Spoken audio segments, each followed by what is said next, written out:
So now I'm showing you working with the HTML web table. So let's start.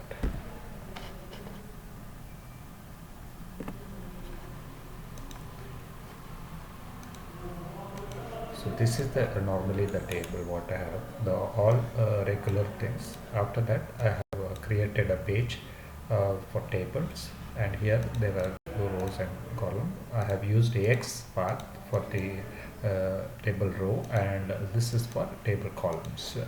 By X path I have followed. So here the thing is, let me run and show you.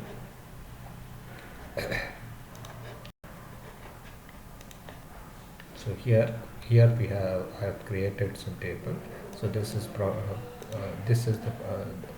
rows, and this is the columns. So this way normally I have selected.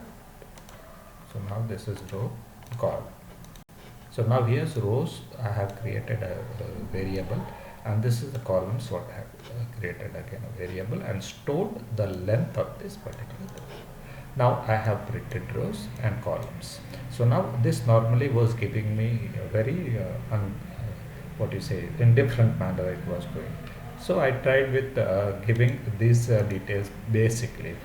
Otherwise it would have started from here, the data what I have taken. So now here this particularly manually I have typed and printed. So after that this particular, now I have given one more function is called for loop I have given, and in R I have given range.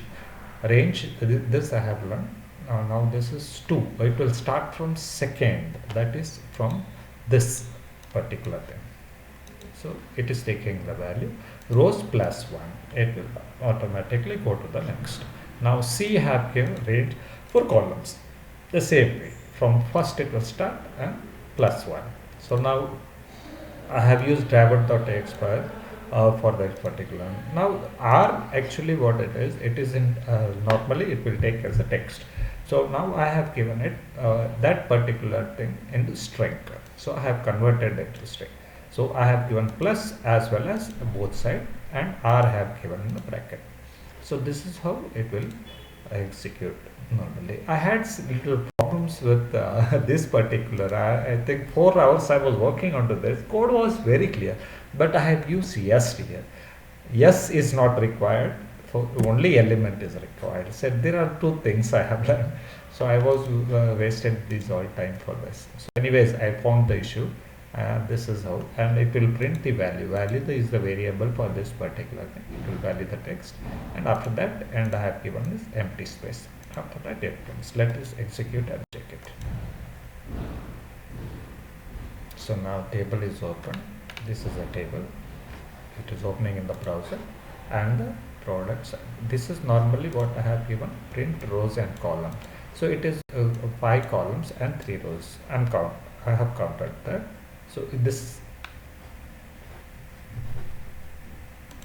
row print is what it is doing, this particular length of particular row and particular length. This is all.